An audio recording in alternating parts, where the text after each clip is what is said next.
I have the official time as 1:52 p.m. on March 27th, 2017, and with that I call the meeting to order.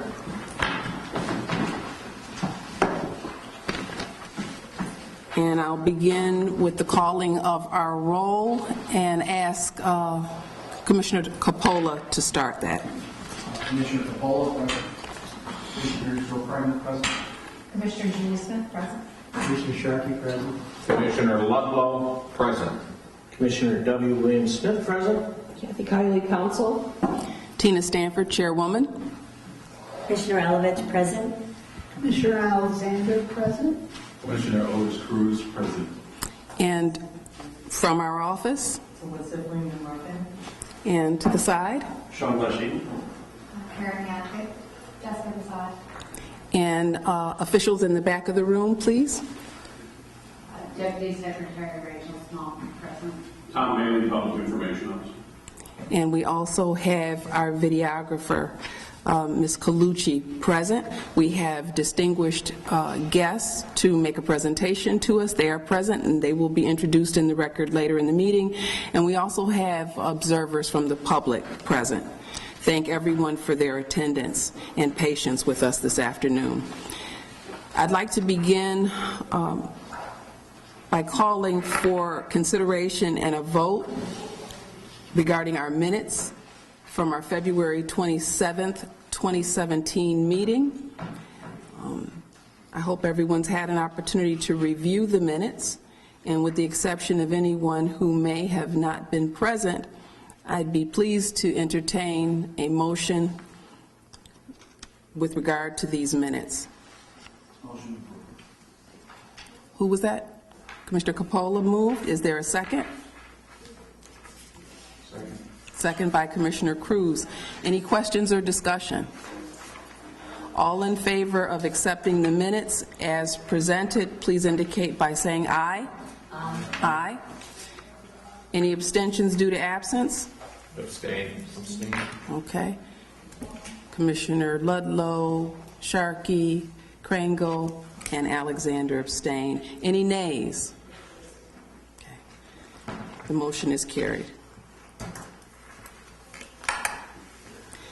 The first item of old business, and probably the only item of old business that we have to consider today, has to do with our proposed regulations. Kathy Kiley has sent the most up-to-date draft with just some minor revisions from our earlier vote before the period of public comment. She sent around a significant summary of the public comment, which was considerable, that we received. I think it's fair to say over approximately 400 individual items of public comment that was duly reviewed and considered, that weighed into some of the minor changes that we made. And with that, I'll turn it over to Kathy for any further comment before we call for a vote. After the vote, assuming that this is indeed adopted, this will be in the state register. Not sure of the precise date as of yet. That's yet to be determined, but it should be pretty soon. So as the chair mentioned, we made some minor changes based upon some of the comments that were made to us, but nothing that's substantial. Therefore, I feel that we can go ahead and we can vote on it today. Thank you. I know you've all had these and have been living with these proposed changes since our first vote. We've taken time to consider the gravity of this proposed change, the ideas that have been presented to us from various individuals sincerely concerned about the policy contained therein, and our own concerns and questions. And we've been assuring you from the outset that we will continue to train on the changes that are being made to our practice. Many of us have started to modify our practice in the field when we're doing our interviews and writing our decisions already in line with these changes. And so I will continue to do my very best to bring you good training and good guidance as we go forward. And with that, I'd like to entertain a motion to adopt the proposed regulations that have been prepared and submitted for your consideration. Is there a motion? So moved by Commissioner Smith, William Smith. Is there a second? Second by Commissioner Cruz. Any questions or discussion for the record before we vote? Okay. Hearing none, all in favor of adopting these proposed regulations as prepared and submitted to us today, please indicate by saying aye. Aye. Aye. Are there any nays? Are there any abstentions? The motion is it is unanimously passed. Thank you all very much. A lot of work and effort went into this. I want to take the opportunity to thank our excellent General Counsel and her assistant counsel, and even our fellow who have worked feverishly on getting us good information, wordsmithing, researching case law, to have come up with this proposed regulatory change, now adopted change, that I think we can all be proud of. Thank you all very much. Thank you. Okay, now with the old business behind us, we'll get on to some new business. We have today very distinguished presenters with us who want to come before us and tell us about the work that some of them have been doing for a very long time that's ongoing in the reentry field. And with that, I would like to invite up Mrs. Jacqueline McLeod, Father Chinlin, and others who will speak to us on the record and make a presentation. Do you want to go front here? Yes. Mrs. McLeod, you can come up front, please. I'm sorry. Okay. I'm sorry, you have to walk a little further.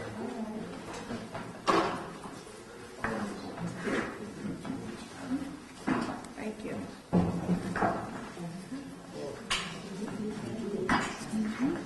Gentlemen, okay. I'll move over one more.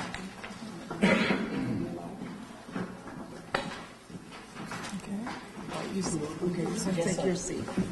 Thank you.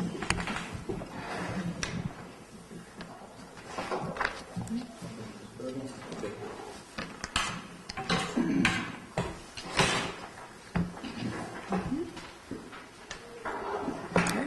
Thank you, ma'am. Good afternoon.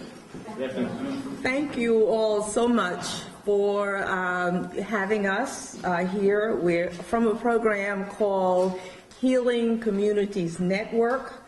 It was originally called Network in the prison, has operated in the prisons for over 30 years. With me is Father Steve Chinlin, who is the founder of the program and our current board chair, and then another board member, Kent McCamey. And this is, in fact, I'd just like to take a few minutes and let Father Chinlin tell you a little bit about himself and his, history with the Department of Correction, so he can tell you a little bit about who he is. Okay? I started visiting in prison in 1969, just visiting individual parishioners, and the warden of Greenhaven grabbed me and was very interested in the drug problem way back then when the dinosaurs were finishing, and we were real friends, and he really opened Greenhaven in a way that many of you would find astonishing today. But it meant that we could have people from what became my board visiting inside prison and seeing the groups. I developed the four-part program then, but I'm a former superintendent and understand the complexities of the system.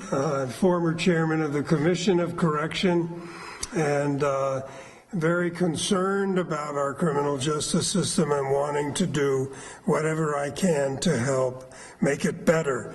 But I'm very happy to be here today to say thank you to Jackie for all the work she does as the executive director of Network, and particularly to you, because I have thought for decades of how I would feel sitting in your chairs and making the decisions that you make.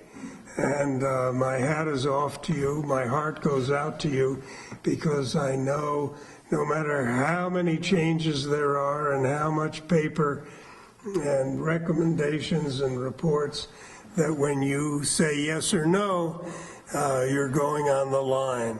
And that continues to touch me deeply. So thank you for doing what you do. And Kent McCamey is from... Good afternoon. I'd like to first second what Steve and Jackie have said, and to thank you very much for allowing us to be here today and share with you some of the experiences that we've had. On Steve and Jackie's invitation, I joined Healing Communities Network as a board member about 2 years ago, and like I'm sure all of you do, there are many different tasks in all of our lives. With regard to the criminal justice system, I'm the founder of a prison ministry committee at my church in New York City, Brick Presbyterian Church, where we started with one member, who you're looking at now, and now we have 24. It seems the criminal justice system is something that, as you well know better than I, touches a lot of people. Some people are willing to be active in the programs and in the system. Others are not. But they have a curiosity about it. I'm frequently asked, what do you hear? What's going on in criminal justice? Either reform or change. It's gotten to the point where, as some of my colleagues, and with me today is Warner Williams, one of our committee members, at Brick Presbyterian Church, where if I leave services, as happened yesterday, and I'm walking up the aisle, I do try to recruit as many members to our committee as I can, and I notice people peeling off. They, oh my gosh, here comes that prison guy. And so they go the other way. Some people don't, and some people come in. In addition to that, I'm a volunteer at Sing Sing, and under the auspices of New York Theological Seminary, I'm an adjunct professor, and I teach communications to the Master of Professional Studies program at Sing Sing, and have been doing that for about 4 years. So one of my interests in being with and among you today is that I have the opportunity, which unfortunately you all don't get, and I don't get your side of the fence either, as Steve just pointed out.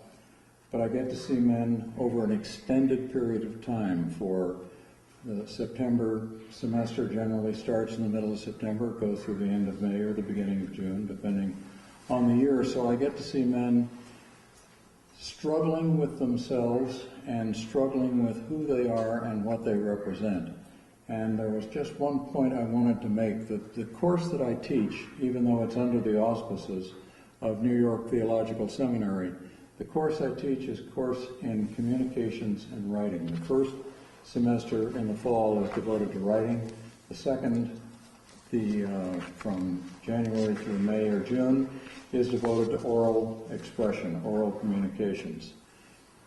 The interesting part is that when they do the writing course, and I ask them to, and this is going to sound really simple, think about it yourselves. I say your first writing exercise today is to describe the bedroom or where you slept when you were 9 years old. They have 10 minutes to write that. The replies that I get are astonishing. It tells me, I'm not a psychologist, but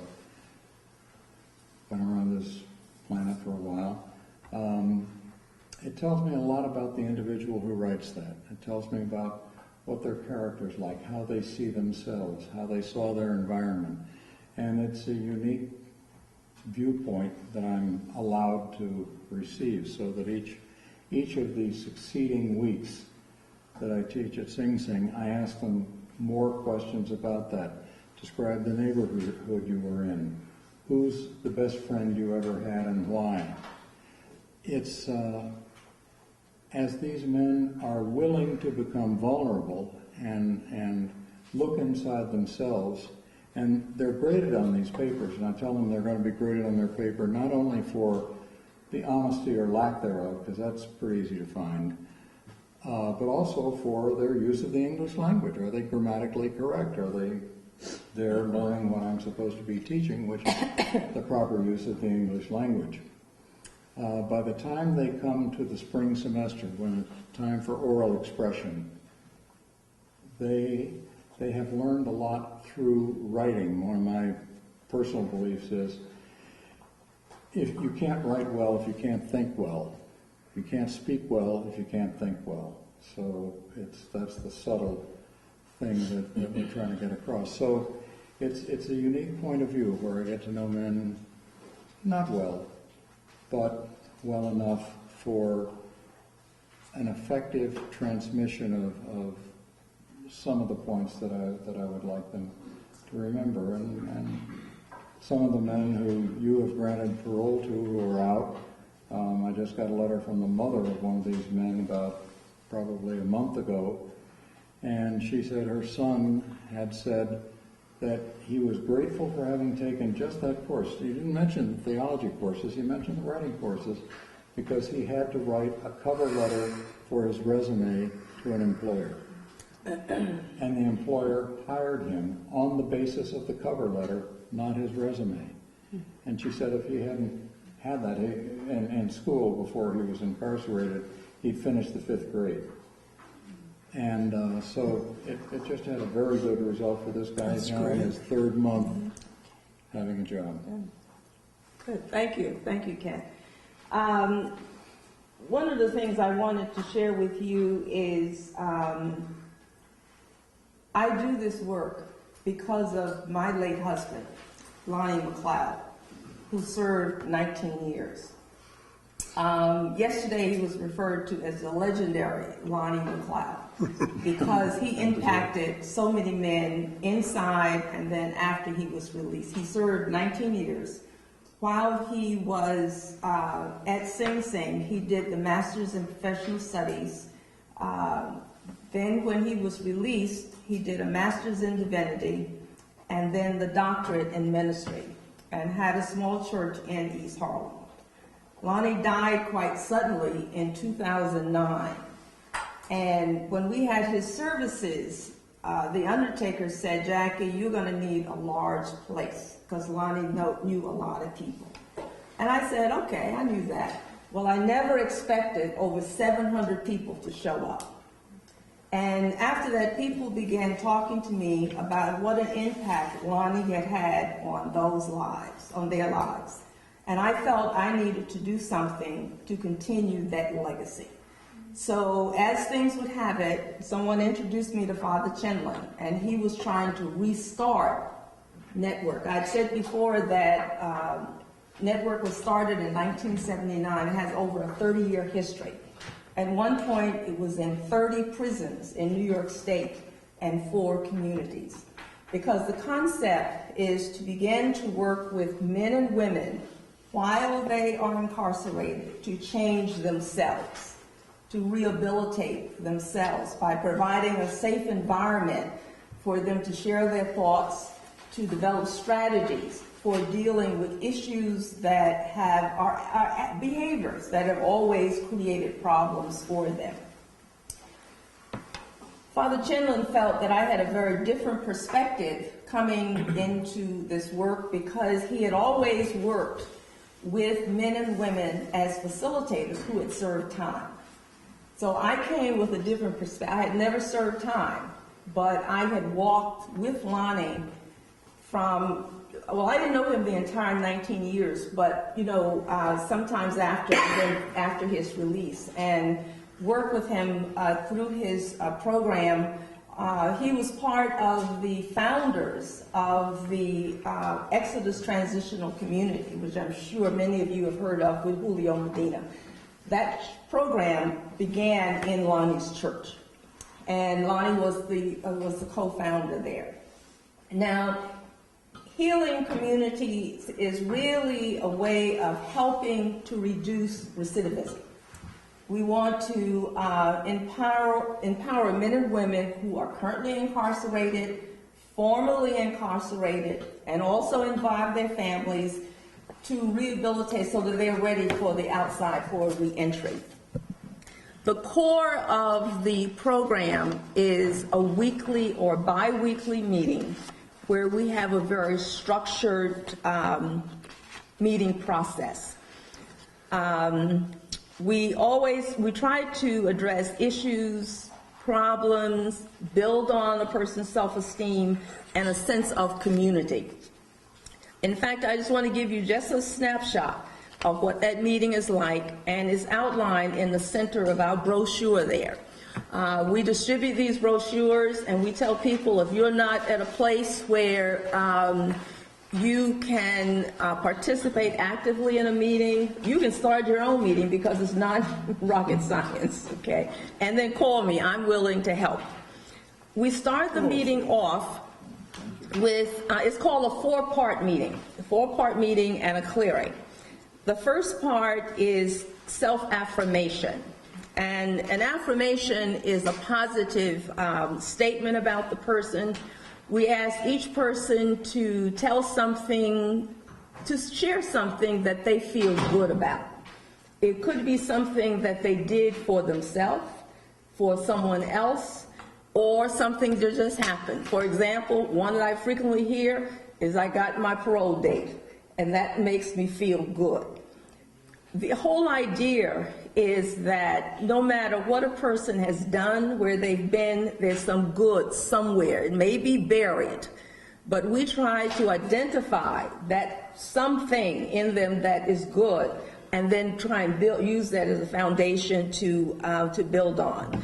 The meetings occur in a circle, and everyone in that circle, if we have outside guests, everyone participate. I participate every week, and I tell them something that I feel good about that week, or whoever the facilitator is.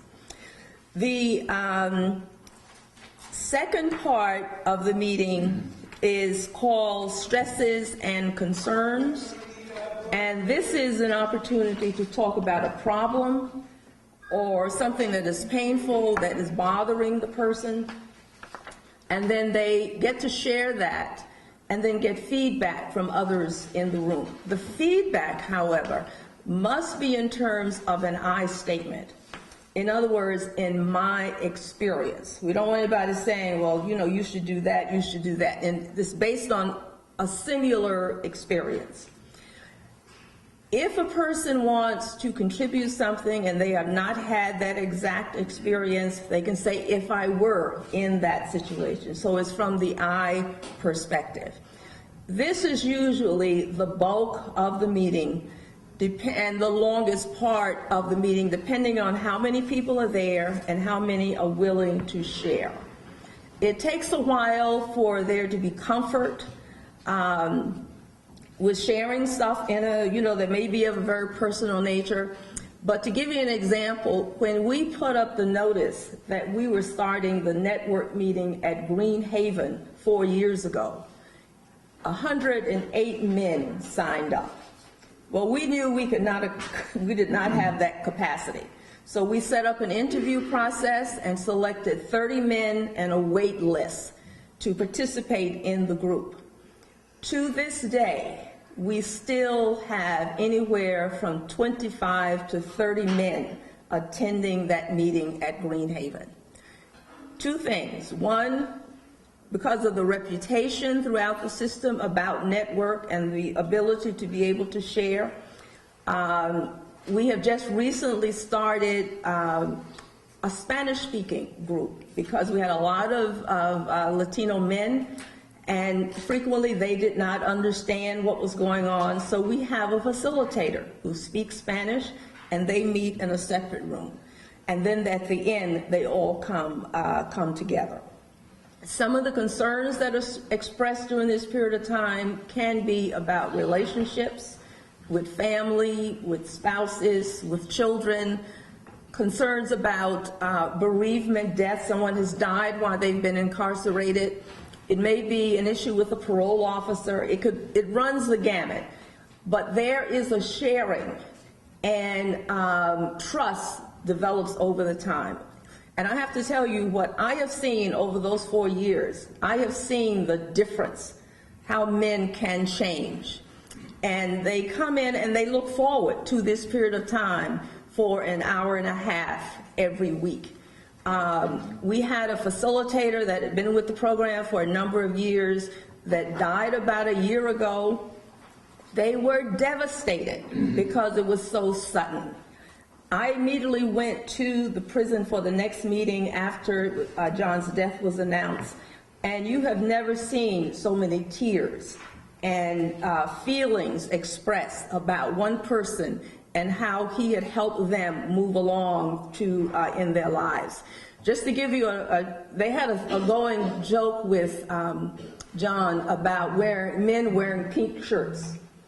And could John wear a pink shirt, and they would tease him about it. Well, this particular night, 4 men showed up in pink shirts because they said real men wear pink. So I thought that was an interesting aside.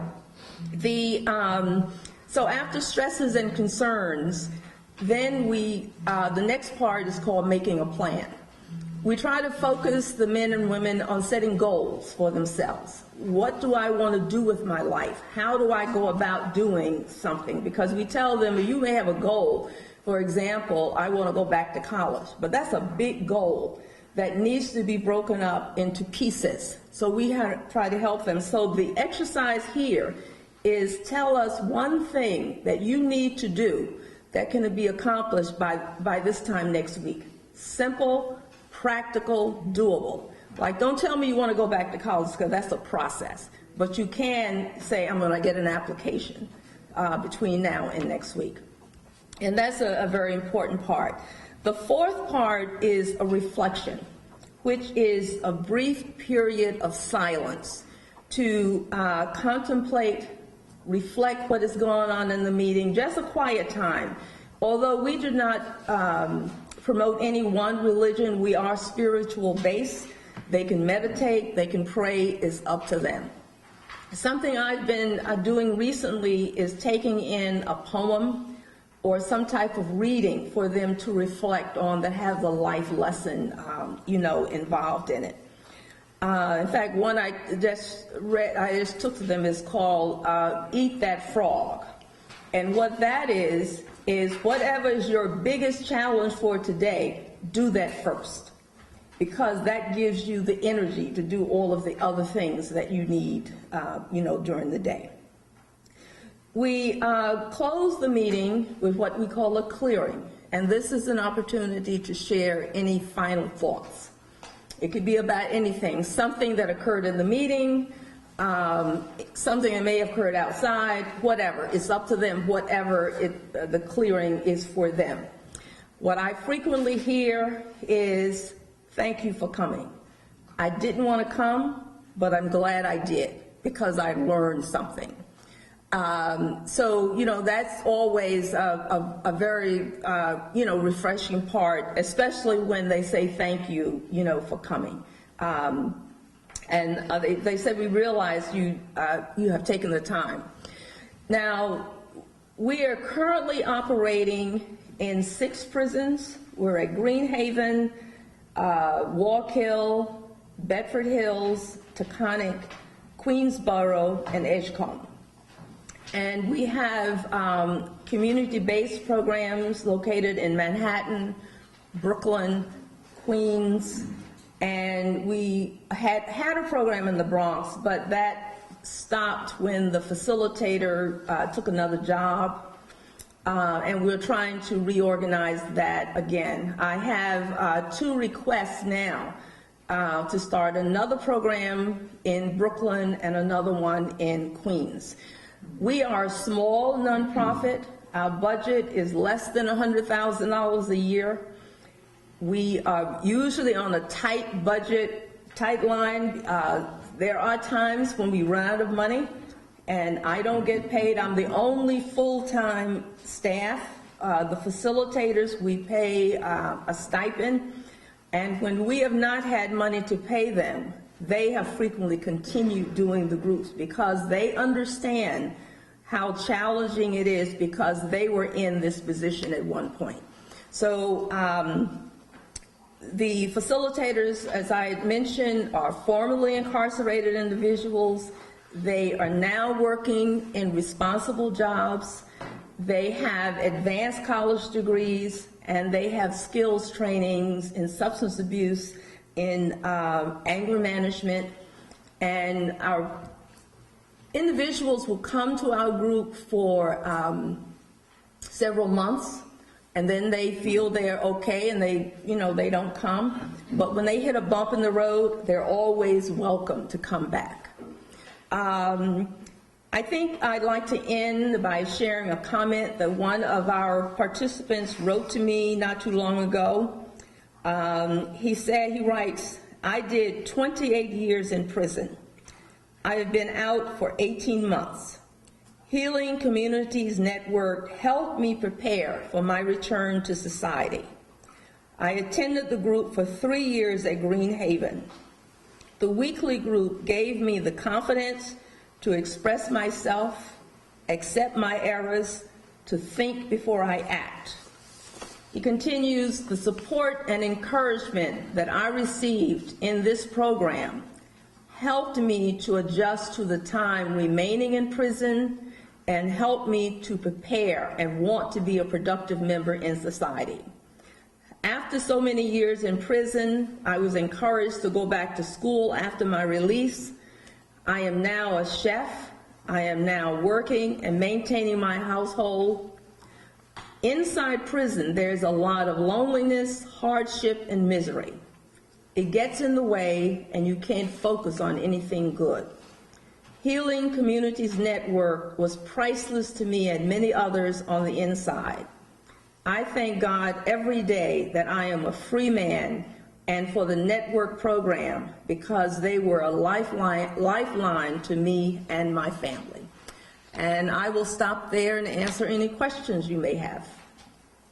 I didn't want to sit here and talk, too long, so I wanted to be open to questions. I have a few, but Sure. I'll start and then we'll see Okay. if we have others, Good. and I won't just keep going. Other civilians, it seems to me you came to this work with a unique perspective of being the wife and or significant other of someone while they were an inmate, and then when he became free, living out his sentence in the community, or if his sentence ended before he was released, you have a unique perspective as the significant other or the spouse. Do you find that you have any other interests of other women or significant others similarly situated in supporting your work, or any other civilian, quote unquote, non-formally incarcerated persons involved in your work? Okay, I talk about my work all the time. And many of my friends have said, "Jackie, anytime you need anything, let us know." For example, I'm a constant supply of clothes to some of the reentry program because they will call me and say, "Jackie, I have a woman that needs X, Y, and Z." I then go to my friends and say, "I need X, Y, and Z," and it's provided. I have a friend now, her husband died about a year ago. So about 6 months ago, I took 8 very large plastic bags of clothes, and I'm talking about very good quality clothes, to this program. And the program was so thankful because these were large size, and they very rarely get men's large size clothes, and these what they were. But I have colleagues, like individuals who, let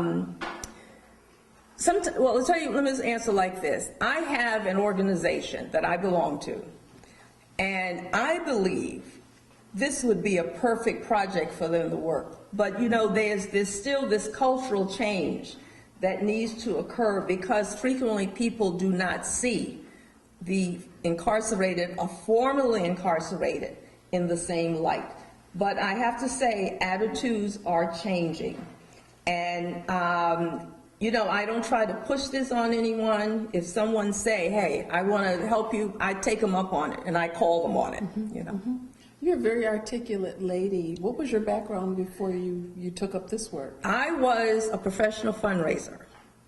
At one point, one of my jobs was the executive vice president for the American Lung Association. And the other job where I learned how to do meetings was school boards. Okay. I was the school board president for 2 years in my community. I live in Teaneck, New Jersey. And I was on the board, 1990, when a white policeman shot a black kid in the back. And we had riots. I have come face to face with Al Sharpton and other community activists, because I believe that we have to evaluate people where they are and move forward in a positive, productive way. And one of the things I have to tell you is many in my community, in the black community, did not feel I was black enough. That because my attitudes are, let's look at what is best for the whole and give people an opportunity and a second chance. But I worked as a fundraiser for 20 years, and I think every job that I had was preparing me for this job. Mm-hmm. So often that's the way it works, Yeah. isn't it? Mm-hmm. Are there any other questions before I go on? I've got a few more. Please. I'd like to thank you just for the work that you do, and you're doing it voluntarily and out of the spirit, and I love for those who you are trying to, give a second chance to. Many of us don't do that much, particularly for no pay. Mm-hmm. So I want to thank you. It's well needed, and I really appreciate it. Good. My question is you find people who want to be involved sometimes, and they don't really know what to do or how to do it, but they just want to do it. And when they find out that it has to be some sort of system and organization to what they are going to be involved in, they tend to not want to be involved as much. It's like work all over again. I just want to help. Okay. I don't want to work. Mm-hmm. Doesn't seem to go together. How do you work through, or having experienced that, and how do you work through it if you encounter it? Okay, I can give you an example. When Father Chinlin and I, what he wanted to, when he decided he wanted to reorganize, there was nothing in place. So, and this was completely new to me. As I said, my husband ran a reentry program. This was his work that he did, and I was not that actively involved. So I had to learn a lot. I went to lots of meetings. I listened to people. And to give you an example, we needed to raise money. And I knew how to raise money, but I knew to do grants and whatnot, we needed a program. And I remember Steve used to always say, Jackie, we got to write a grant. I said, Steve, we don't have anything to write a grant about yet. We have to get some program, we have to get something in place. And then I began reaching out to the people in DOCS, to their program people, to see if they would let us come in. Fortunately, we had a good reputation. There were many people in the system who remembered Network from before, and they gave us a chance. Same in the community. We didn't have money, so went to churches to ask them to give us space. Because one of the programs that my husband had been working on when he was alive was a program to get churches to do a better job in their prison ministries. For example, a church will say, I have a prison ministry. And what they will do is go into a prison once a month, do a worship service. When that person come home, they have nothing to offer them. And some in the church don't even want them there. So there's a program that helps churches work through this, because this is one of the roles and responsibilities of a church. Matthew 25, when you visited me in prison. So we started, and by I think it was the third year, we were in at least 2 prisons. So it took, and one of the things I say to many of the men and women when I run a group is 2 things you must learn: patience and persistence. You must be patient. When I go to a facility, I spend a lot of time waiting. Persistence. It took me a year to get a program into Wallkill. But it's continuing to develop a relationship and then demonstrating to people that you are sincere and you want to make a difference. And it's not so much being able to talk and be articulate, it's your actions. How are you really putting together this program, and then being able to demonstrate that this is going to work. And then getting back to people to let them know we were able to do A, B, and C. Yes. I'm very impressed with your outcomes. Those numbers are startling in this sort of day and age. We're happy about that. I'm sure you are. Now, the people who are in the prison program, do they automatically go to the community program, or are these 2 different subsets? We encourage them to come. It's really volunteer. One of the things I found is individuals who have served long sentences are more inclined to come because they have the greatest challenge when they get out.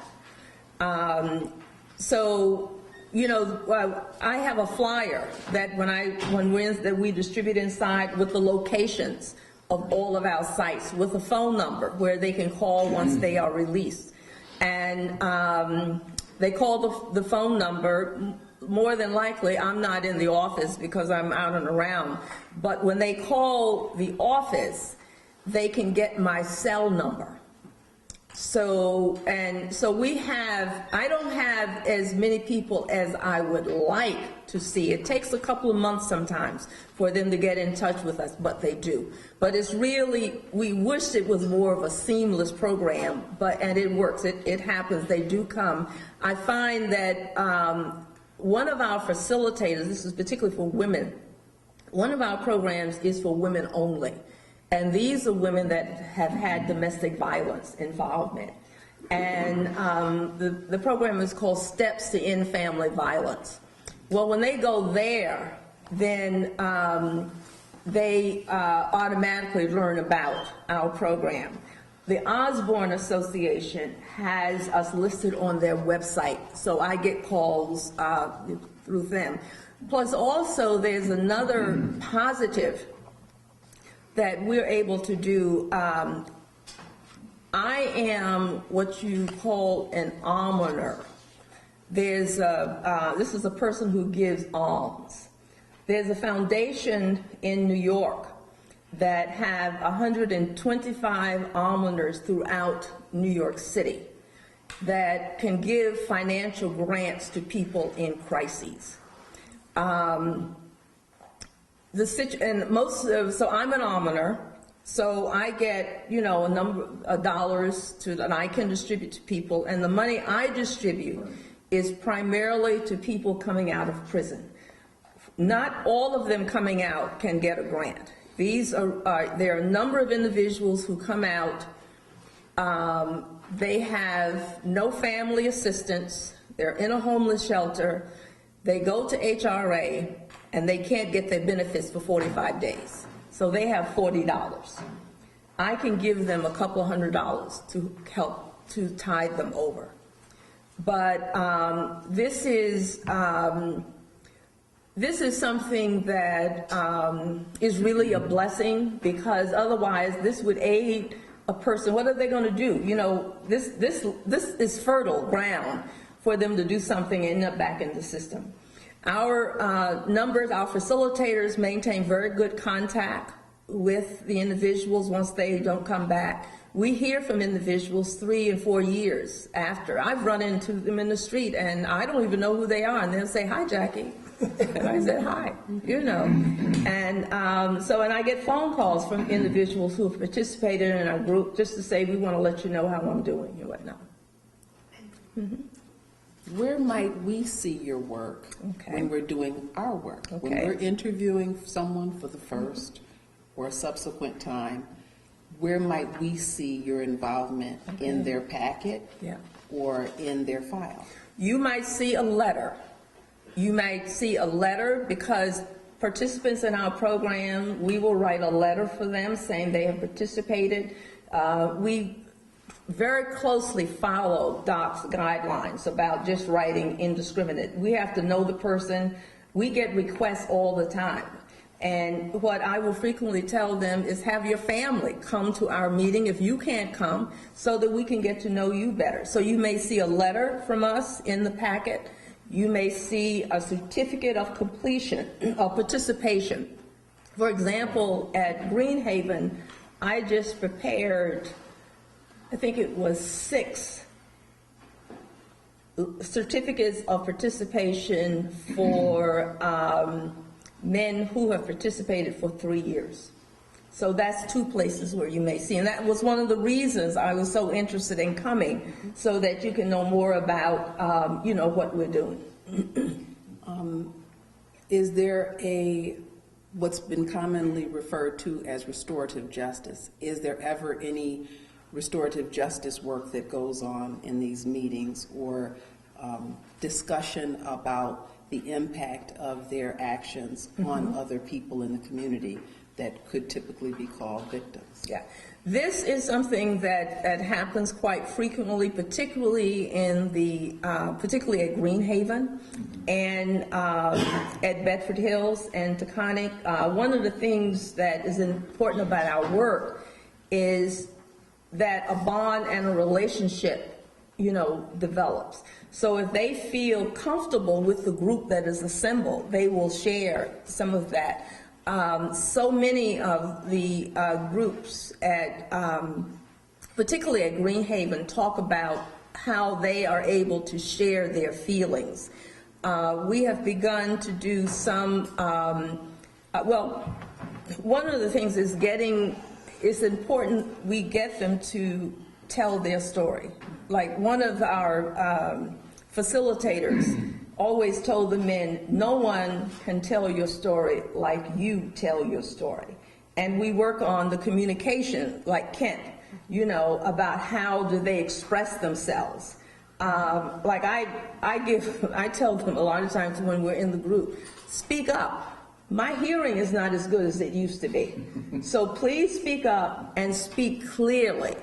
And I remind them of that because frequently, because of them feeling they're talking down here, and we encourage them to speak out. What do you do, or I phrase it differently, have you ever had situations where you have someone who's come to work with you, but you just have a feeling that they're feigning interest because they think they'll get something out of it. They think it'll help them to get their open date, or they think it'll help them in some way, but the level of sincerity just isn't what you would hope to see. Do you ever have that experience? And when you do, how do you deal with it? Well, we don't have to deal with it. The people in the group deal with it. Also, I think just the dynamics of the group. Very quick example. In the part 3, stress and concern, one guy once said, famously, the guy my wife left me for, he's in prison. The guy my wife left me for is now shacked up with my daughter. And one of the guys in the group just couldn't draw a breath. I kill him. And there were murmurs of, real anger around the group, supporting him in any homicidal. And he was so angry he couldn't speak. Anyway, the point of our group is that he was picked up by the process of the group. And that's crucial.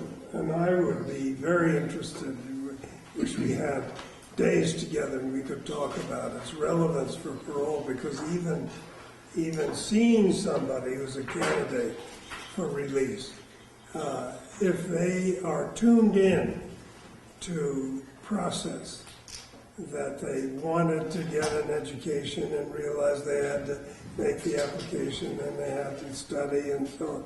That, for many, is their first experience in the process of going from a wish to some kind of fulfillment.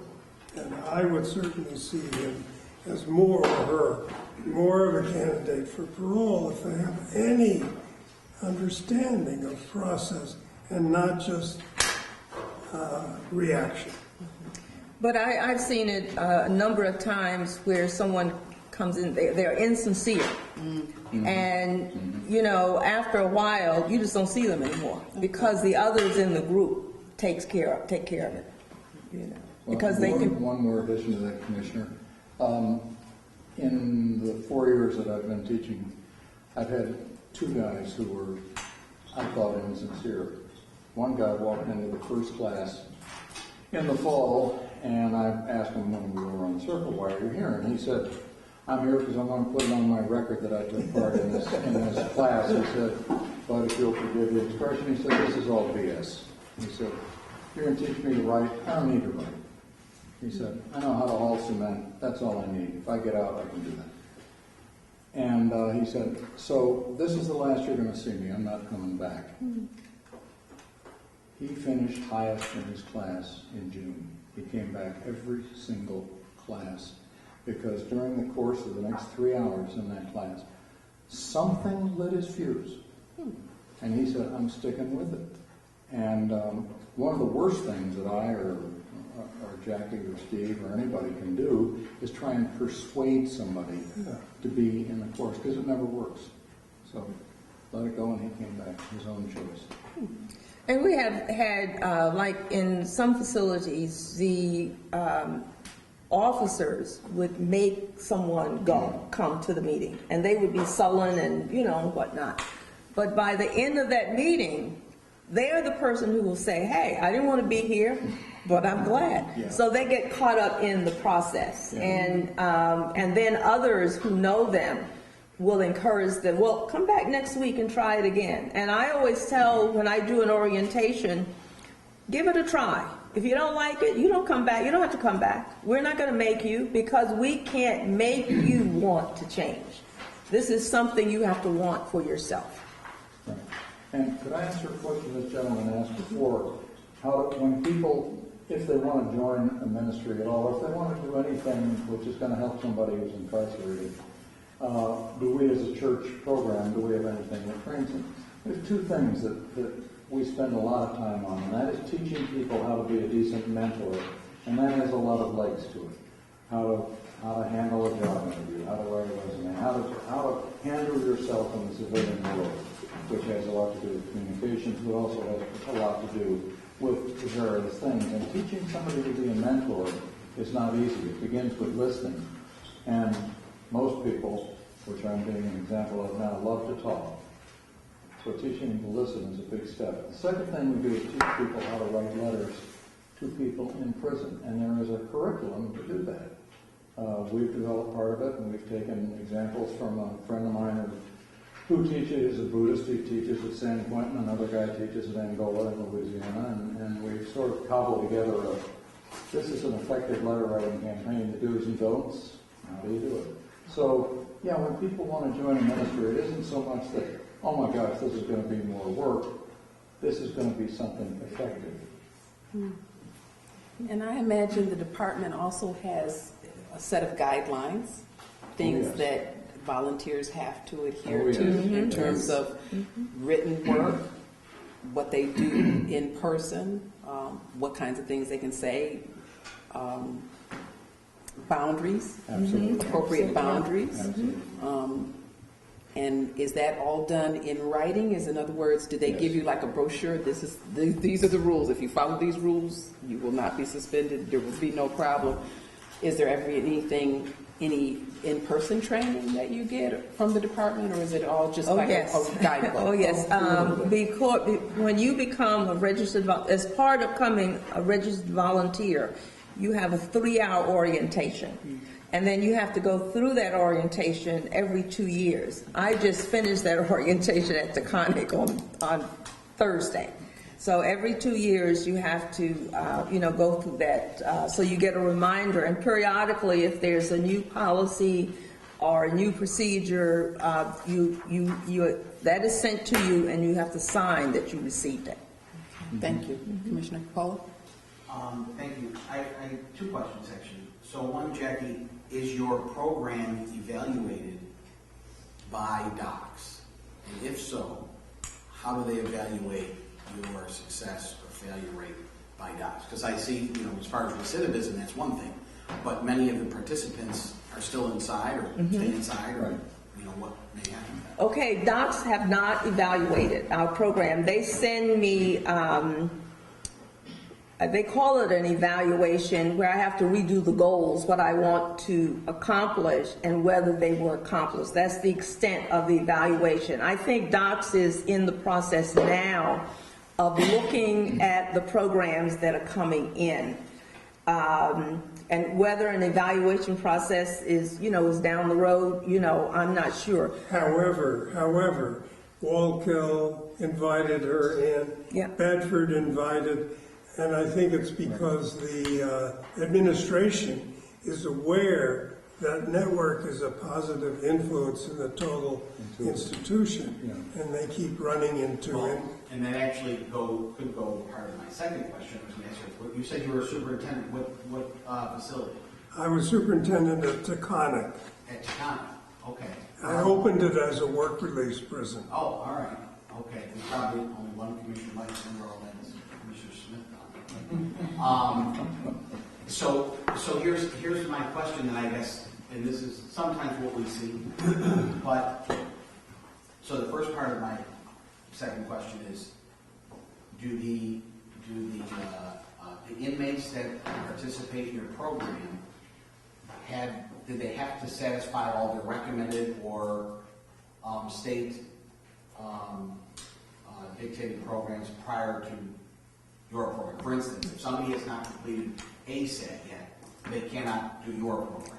We have no requirements like that. No, not you. I'm saying docs. Oh. I wonder if doc says first you have to complete these, and then you can do volunteer programs, because that's often the case. They have to complete the recommended mandated programs before they can do something in addition. We are not aware of that. Whenever, I'm not aware of that. By the time, well, let me say this. From my experience, by the time men and women get to our program, they're on a track to doing positive things. So more than likely, they have completed all of those, or they're in the process. As Father Chinlin said, the way we've gotten into a lot of facilities is we have been invited. For example, when Bayview was open, before it was closed, we had a group there. And the program person there, the commissioner for, I think the assistant commissioner for program, was there. And when they closed Bayview, she went to Wallkill. And I went to a volunteer recognition luncheon and ran into her. And, she said, "Hey, you think you can come into Wallkill?" And I said, yeah. So now she is at Shawanga, and she wants us to come to Shawanga.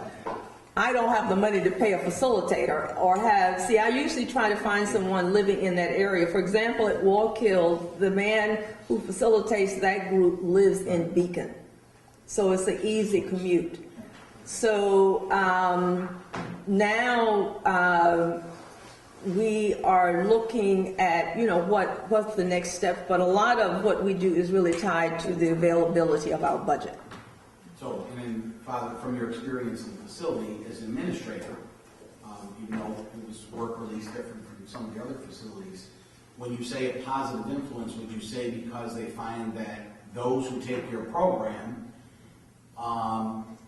oftentimes are less of a problem with regard to discipline and Absolutely. violence and things like that. Because if you see someone who's completed or at least participating for a length of time and or completed Merle Cooper or the CFIS program in the western part of the state, you can tend to see a little bit of a track record there that if they're involved in CFIS, it's likely that they're not going to have tickets for a while, especially in serious infractions like violence or fighting, whatever it may be. You know, it could be an out of place or smoking, but maybe not and some of them for 10 years or so.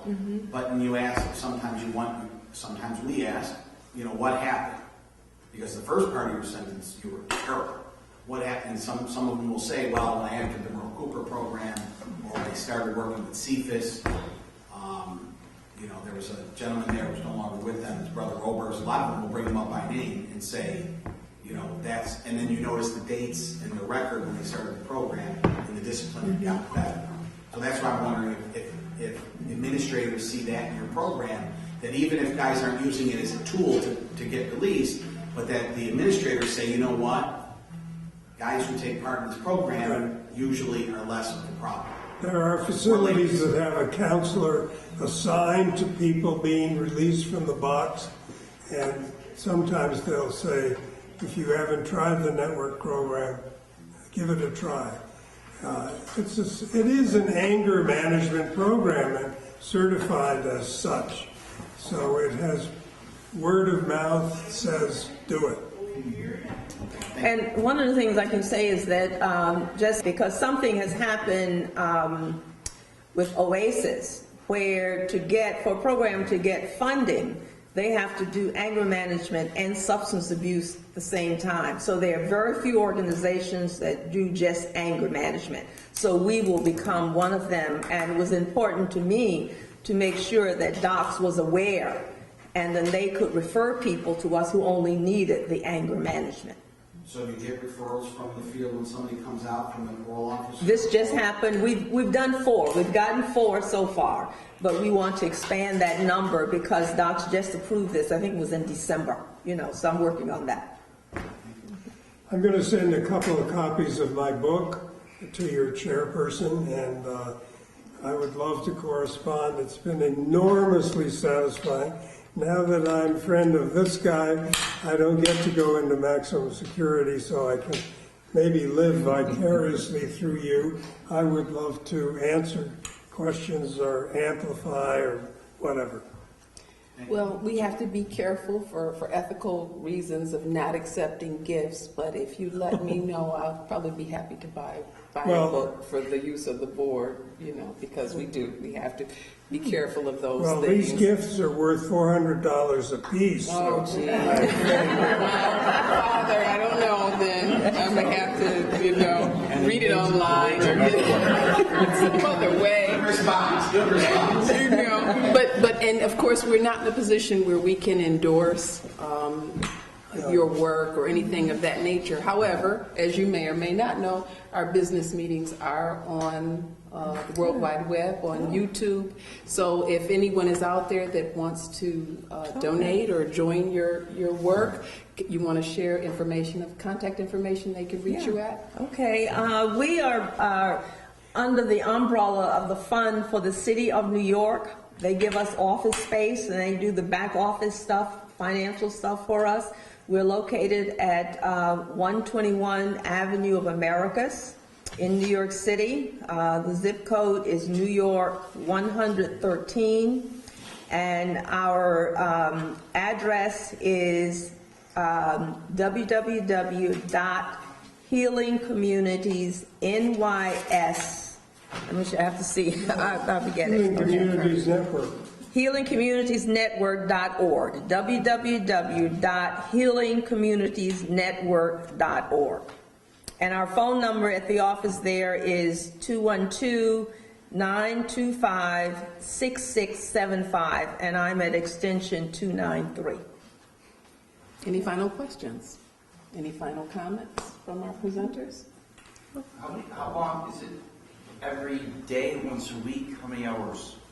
We usually meet, some programs meet every other week, but most of them are weekly, and usually 2 hours, 2 hour session. 2 hour sessions. Thank you. Thank you so much. Thank you for your attention, everyone. Thank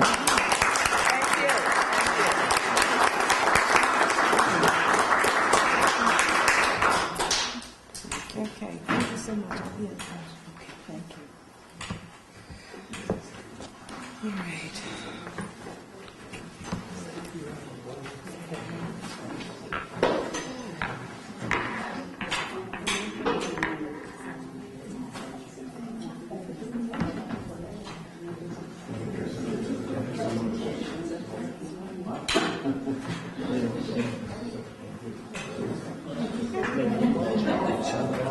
Ladies and gentlemen, our meeting is not yet concluded. I want to let you know, as another item of new business, that of course we have to resolve the question of how we're going to handle the caseload of cases that we missed during the snowstorm and the closure of the state facilities. And so I will be sending something around that's been the work product of Commissioner Smith in terms of one idea on how to deal with that caseload over the next month or two, and look forward to any feedback you have before I then make the decision to notify the facilities exactly what our plan will be for the month of April and possibly May. Other than that, I don't have any other new business. Does anyone have any other new business you'd like to put on the public record? Okay, hearing none, I have no correspondence. Announcements, Rich DeSimone is retiring, and we do have some information about a retirement party. I think it's on a Thursday night, so I'll forward that around for your consideration.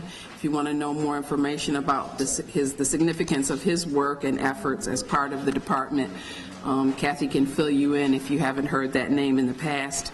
Other than that, we don't have any other invitations that are standing, and we don't have any business for executive session today. So at that, I would appreciate a motion to adjourn our meeting. One second. Oh, you mean later you're sending something out? Yes, Oh, okay. yes. I thought you said you were- I'll send out the work product for our comment, and then we'll proceed from there. Motion on the table by Commissioner Elovich to adjourn the meeting. Is there a second? Second by Commissioner Alexander. Any questions or discussions? All in favor, please indicate by saying aye. Aye. Any nays? Any abstentions? Thank you. We are dismissed, and it is 3 o'clock on the dot.